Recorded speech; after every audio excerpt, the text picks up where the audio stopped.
Let's talk about Chiron in Aries. Chiron in Aries is the wound of worth and identity. It's a big one.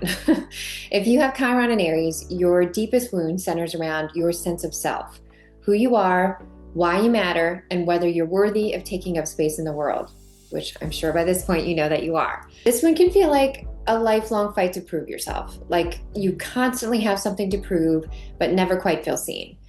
Maybe you've always had to be the strong one, the fighter, the one who pushes through everything. But underneath that strength, there's often an ache, a constant wondering if, do I really matter?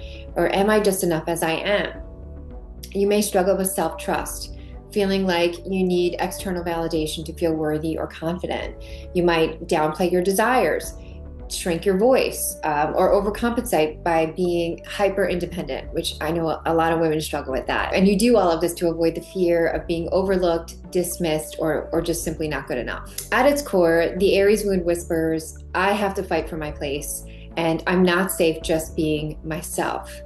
But here's the truth. You don't have to earn your right to exist. You were born worthy. And your healing begins when you stop proving and you start remembering who you are.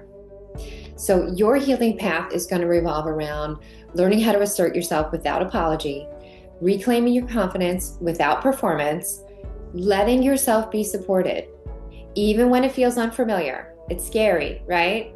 But you have to let yourself be supported and trusting that your identity is valid, even when you're not doing or achieving. Right? Sitting on the couch, eating chips, watching Netflix, you're still valid.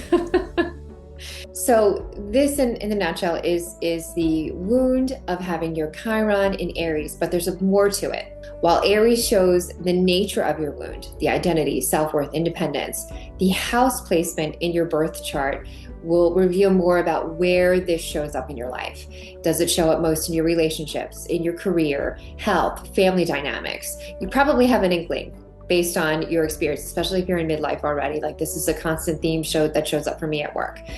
So those are the next things that I'll be diving into to help you connect the dots more clearly moving forward. So stay tuned for that. Next, we're going to go through Chiron in Gemini.